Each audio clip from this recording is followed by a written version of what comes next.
host. We'll be checking the culture with interesting guests, and today I have an amazing person. I can call him my friend, a designer, an illustrator, a hip-hop fanatic, sneaker fanatic, skateboard fanatic, Mr. Quincy, aka Kwills. Welcome. Thank you. Yes. Thank you for having me. I did not practice this, so no. I just you forgot went with it. The tattoo artist as well. Oh yeah, the tattoo. He does too much. He does too much. Oh. The reason I wanted to invite you is because, you know, the show is talking about the culture, people who have influenced the culture, who have contributed, but also are influenced and are still contributing to it. And you're one of them, especially in all facets of the culture. Okay. First of all, I know you as an illustrator. The first time I met you, I can't even remember how long ago it was or what we did. I think it was, I reached out to you for some connect for shoes I did. I don't know if that was the case. I don't think that was the first time, though. Oh, okay. Maybe the laceback time. Who knows? On the form, I don't know. But I knew you were making drawings, designs, illustrations. Yeah. So that was interesting to me because I didn't know anybody who did that, not anybody close to me. So how did you start getting into that? Let's start with the beginning. Oh, no, we go way back. That was when I was 5 years old. I just picked up the pencil, and it never left my hand. So I would just draw. Then I progressed from drawing European comics to the American comics. My first introduction to the Marvel universe was through an uncle's old Daredevil comic, which featured Spider-Man, which I didn't know. So as an 8-year-old kid, I was looking at it and I was thinking, I have never seen this before, so I was completely intrigued by it. And from that moment, I just started focusing on more the dynamics of the Marvel universe. So Spider-Man has always been my favorite MCU character, and I just developed it. And I started skateboarding at the age of 13. Got inspired and influenced by skateboard graphics by then, and it just cartoons, comics, whatever it was everything was visually around me. Right. Got influenced by it and just developed my own style, and it just turned into what I do today. And it's funny that you say it turned into what I do today. We'll get to that, the details of that journey. It was a pretty shortcut. But what was interesting to me is knowing that you were into skateboarding. I actually used to skateboard too. My neighbor was an American man with a family. They lived next door, and he was stationed at the American base, and they were able to get the Santa Cruz boards that we didn't have yet in Netherlands. So I remember that, and they had the most amazing graphics and designs on it. Yeah, they did, and the videos were more amazing. But we were most relying on the US import. So I had some skateboard friends who had the magazines, who had the movies. So you just copied it on your VCR if you had to. You watched the movies over and over again, and you saw the graphics in magazines, and it sparked so much interest, and it developed maybe an unhealthy taste towards t-shirts. I started collecting t-shirts and designing t-shirts, and when I was... What did your mom think of that? Oh, she said, oh, not again, and you're buying another t-shirt, and in the end I just had a whole closet full of different colors, whatever it was. But something get ripped when you fall with skateboarding, so you can throw it away, or that was the same with shoes. That is the same problem.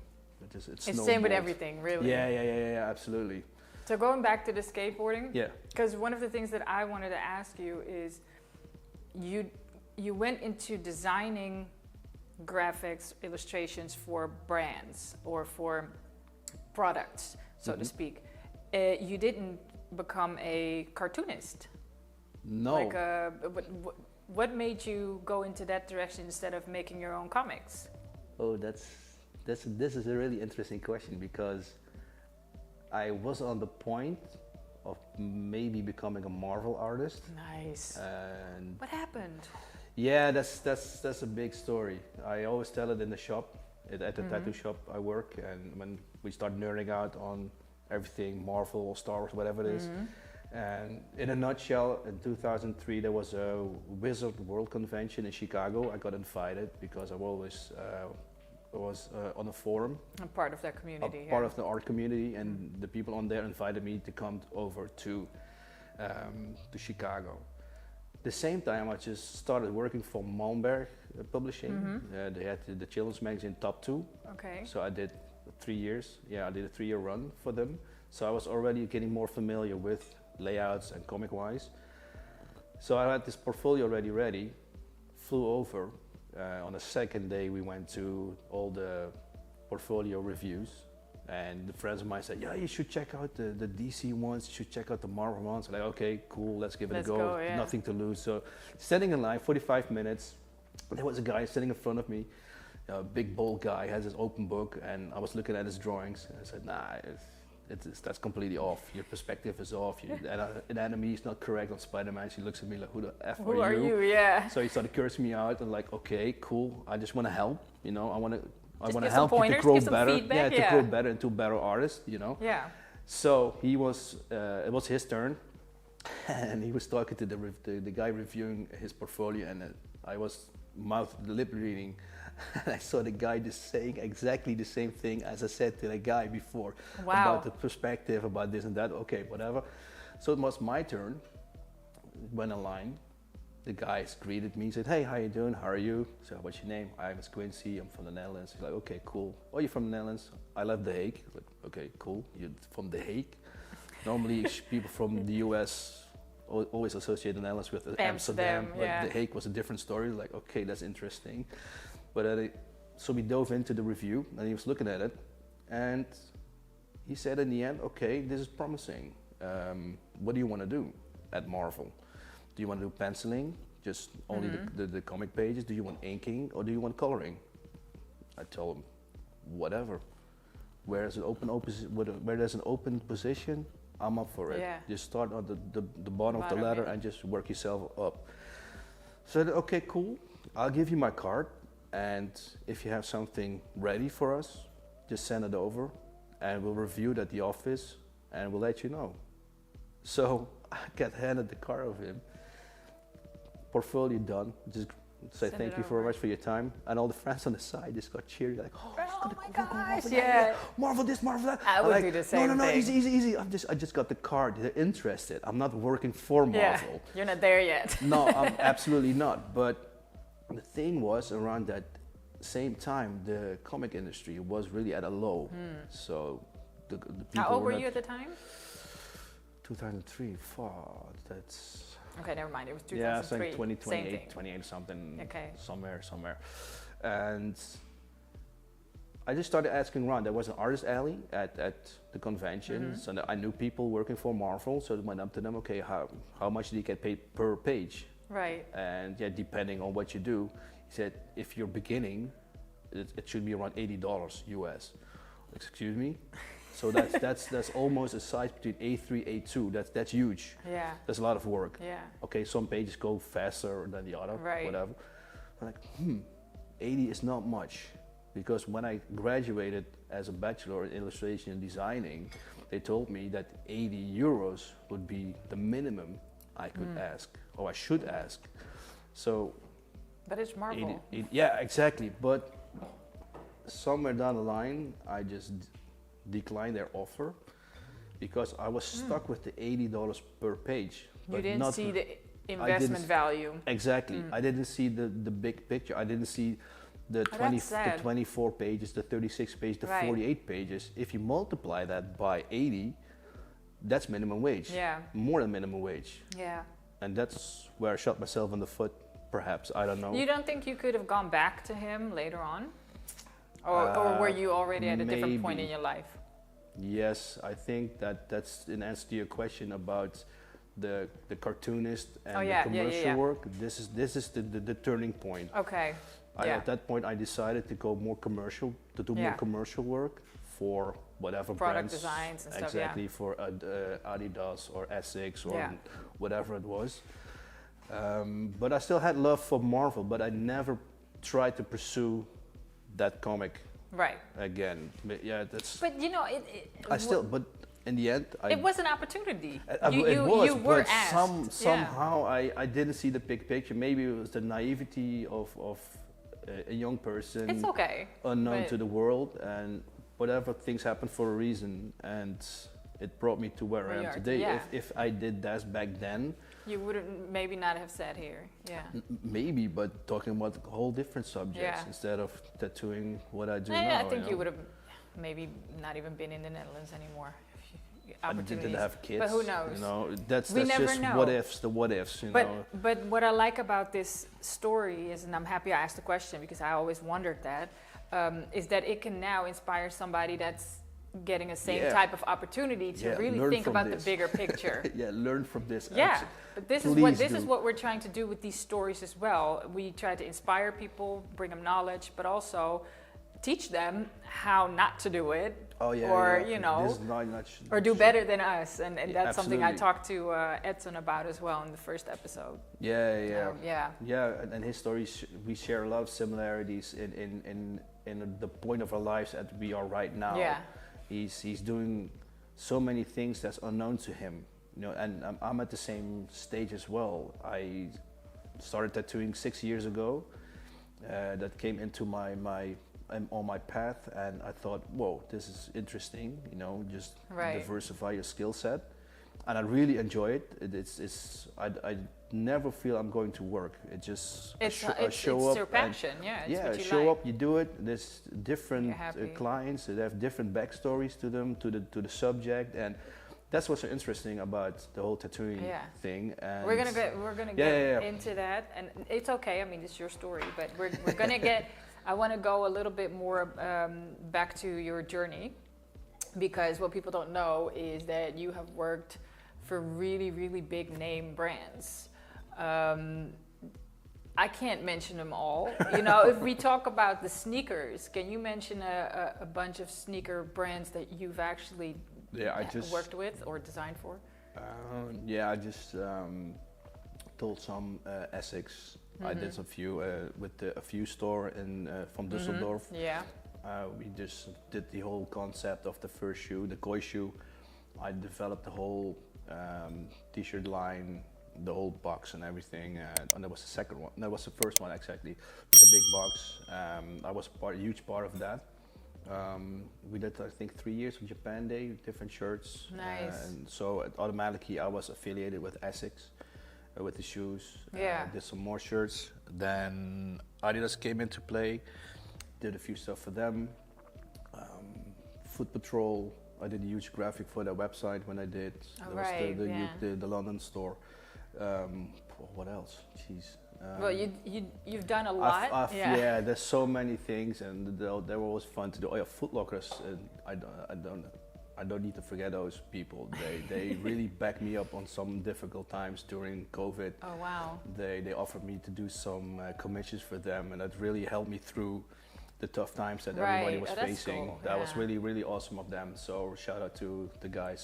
They know who they are. So Okay. really From happy. Foot Locker. Yeah. And okay. if you ever go to Prague and you visit the flagship store of Foot Locker, if you go up the stairwell from the ground floor to the first floor, you see a huge graphic that I did. So Oh, that's permanent That's there? permanent. Oh. Yeah. That's about 3 meters high and I think 16 wide. Oh, cool. That's But, good to know. Yeah. Yeah. I'll be If back you're in there, Prague just again. shoot some photos, tag me, whatever it Yes. is. Yes. Exactly. So we're now talking about the sneakers.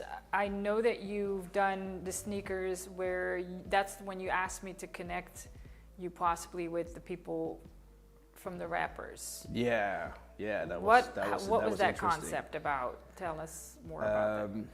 I did my first collaboration with the shoe brand with KangaROOS, and that was a funny story. That's a story in itself.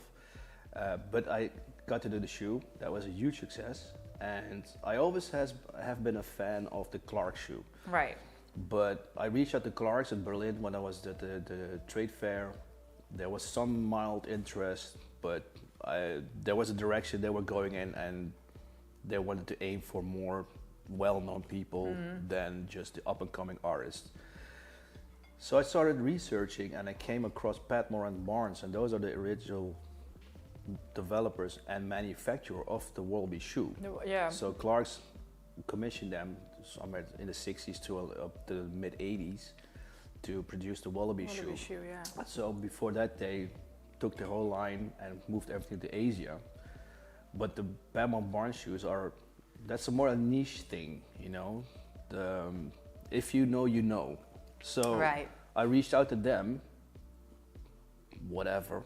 Yeah, nothing to lose. Yeah, exactly. Exactly. So within 2 days, I got a reply on the email. Say, okay, cool. What do you have in mind? Like, holy shit. And now you gotta come with a proposal. Yeah. Holy fuck, you can do this. I can do my own wallaby shoe. Like, holy. Yeah. So my concept for that was I developed a low shoe, and there's one episode of this 𝗦𝗡𝗘𝗥𝗝𝗦 sneaker show. Tim's talking about that shoe. So that's one of the older episodes. Just go check online, it out. check it out. Yeah.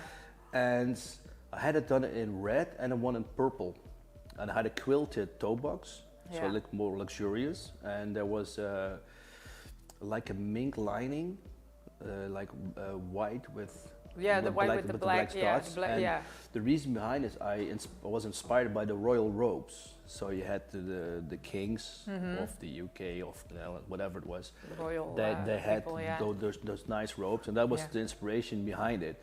And the purple ones was like for Louis XIV, I think. He had the purple ones. And to tie it into the hip hop is that also the Ghostface and Raekwon played a huge part into it. Those were the first guys that I saw wearing the wallaby shoes, and, next to the whole Wu-Tang Clan, of course. But having done that, I was like, holy, all things connected. You know, all the pieces of the puzzle just came together. I'm like, okay, I have to get one of these shoes toward a Raekwon or to Ghostface. Right. And that was the moment I asked you if you had some connect to maybe Ghostface or Raekwon. In the end, someone at Footpatrol hooked me up with the contact, and I shipped a purple pair to Raekwon. Hey, that's dope. And I got an email from his manager or assistant, whatever it was, saying, "Oh, he really loved them. He's really awesome. Thank you so much for the shoe." I've never seen him wear them, but nevertheless, I know it is in his possession. He received them. Exactly, it's my appreciation towards the 90s hip hop I grew up with. You know, that connected the graffiti vibe, the skateboarding vibe, that connected the sneaker culture. So that was just a huge tick on my box, like, holy, okay, I knew Raekwon, and the thing was, and that's so messed up, Ghostface came to Venlo. That's close by you, Exactly, it's 20 minutes by car. So like, holy, Ghostface is here. I didn't know his shoe size. I was listening to his lyrics, and there's trying to figure it out. There's a lyric somewhere where he mentions he's a medium size 12. So like, okay, and I think it's from the Wallaby Champ album. I'm like, holy. Okay, cool. I have these sizes available, and I was ready to load them in my car, and then my wife got sick. Oh. So I had the tickets. Like, are you feeling well? We just had our firstborn. Oh. So she was just asleep, and I was like, okay, cool. Family first. That's the thing. She didn't just tell you to go? No. Family. no. She was really ill, and if something happened with I think her, she was just a few months old, and of course, you need I have to take care of that. I have to take care of my family. Yeah. So. Cancelled the ticket, and I just watched the whole concert on live streams of everybody I knew. I was like, okay, he's there, she's there. Like, cool. Let's have a look. Oh, that's you good. should have given it to somebody that was going. That was too late because I just knew the day before that Ghostface was coming there. I think it was supporting the Killer Priest. Like, Killer Priest was there as well. Same with Ghostface. Like, I could have given him the shoes. I probably threw him on stage like, here you go, have fun with it, and see you next time. No, that would have been funny though. He would have probably just looked at it like, whose shoe is this? No, I would probably just go in front and just took the shoes like, this is for you. Yeah, exactly. And then probably get booed off. Oh, that's sad, but you know, maybe there's another chance. He still doesn't have a shoe. if somebody has a contact, please let me know. Okay, well actually I haven't dug into that. I know people, so I should get him the shoe, especially now that the pandemic is sort of over. I should be able to get there or give him the shoe or whatever. This is a really good cake, by the way. I know, this cake is awesome. Shout out to Vicento Cakes. Going back, making that little bridge to Wu-Tang and going back to the skateboarding era designs, you did a special deck for a Wu-Tang deck. Yeah, that was just fun. That was for fun, but still, who does that? Who does that for fun? That was, I think I released it on, I don't know which anniversary it was. I think 20 years old or 30 years old. I just thought, heck, why not just release a Wu-Tang deck? 36 were made. 36, that's and so I think dope. the price was 92, 93 euros. That was the year Yeah, the album came out. Oh, dope. So everything was connected. I had my own Kwills 𝗬𝗘𝗥𝗏𝗏 stickers with the K. That was really sick. I did some hoodies with the Wu-Tang. And you just said you did that for fun. Yeah. For fun meaning, did you even make money off of it? Was it people didn't buy it? No, I think I sold maybe 10. So do you still have, or was it on made to order to made? I just ordered really 36. And so you still have them? I maybe have 1 or 2 left. Some in storage or somewhere in storage. But in the end, it was a bit of, I won't say it was sad, but in the end, it didn't sell that well, and I think I sold it for 36 euros at the end. But I think now, years later, I think that would actually be some kind of limited edition at this point, especially with your, it was back then, but you weren't as known as now, and maybe you don't have the same, you didn't have the same following as now. That's different, Yeah, so I think these, especially if you still have 1 or 2 or 3 left, they could be, your Kwills from the vault designs and products. That would be interesting. You should really keep that in mind. There's something else I did, but I won't mention it on camera. Okay. Well, I got in trouble with some lawyers. Oh yeah, let's not do that. That's the kind of cease and desist got in. And you're right. No, let's not do that. But I'm saying, like, those things that you did back then. I mean, you're a designer, you're an artist, so this could potentially, go for a lot of money later on. Who knows? I've seen some stuff. Now. I've seen some stuff go for crazy money on eBay. This is my point. I was really wondering. I did a shirt, and people in the know. I won't mention it, but they know. And that shirt I sold for 30, and it ended up somewhere for 110. Is that the shirt that I know of, or was that? Yeah, it's a famous character from Utrecht. I won't say anything else, but people, they know. Okay. Let's leave it at that. Well, let's leave it at that. So again, I don't want to wake any sleeping dogs, going back to the designs that you've done in your early days, they could the ones that are yours, that are not getting you into trouble, they could potentially go for some more money because they're still limited edition. Nobody has a Wu-Tang deck. No, but in the end, I don't pay too much attention to it. I just design. No, I know, but I'm just saying this. Like, for me, this is something you may want to keep in mind because somebody may want it at some point. Oh yeah. If I have some left, and I will probably throw it online. But the thing is with all the designing I do, and I think more people who design have the same issue, is that you're just so invested in doing what you do, and you just release one, and another one, and another one. Yeah, you don't look back. Exactly, you don't. I don't pay attention to what just goes around you, and I had to deal with that. For example, in Germany when I went to Sneakerness, and people started recognizing me from whatever reason. They came up, like, oh shit, you're Kwills, you're this, you're that. Oh, you from this shoe, and you're from KangaROOS, you're from this. Like, okay, cool, how you doing? It just took a whole life on its own. Yeah. I had no idea. But this is my point. It's not for you to say, hey, I'm all that and I'm everybody. I mean, you can, but to me, it's like you earn your titles. People give you a title or people give you a status. You don't give that to yourself. No. And that's why it's okay that you don't think about that. Please stay who you are and stay creative in your own little world. No worries. But there are people around you that may want to point that out. So in this case, for me, it's like, honestly, I don't skateboard anymore. If I did, I may have copped one myself because I'm a hip hop fan. And that's something that I know nobody else would have. I have a scoop. There is something brewing that you might really like. And we don't know when this is airing, so maybe okay, well, you know me, so. Yeah, we both know we're both huge Boba Fett and Mandalorian fans, right? And you've seen the prints that I did. Yes. And you've seen the mashup I did with the Mandoomlorian. Yes. The MF Doom meets the DeLorean of the Mandalorian. There's a guy.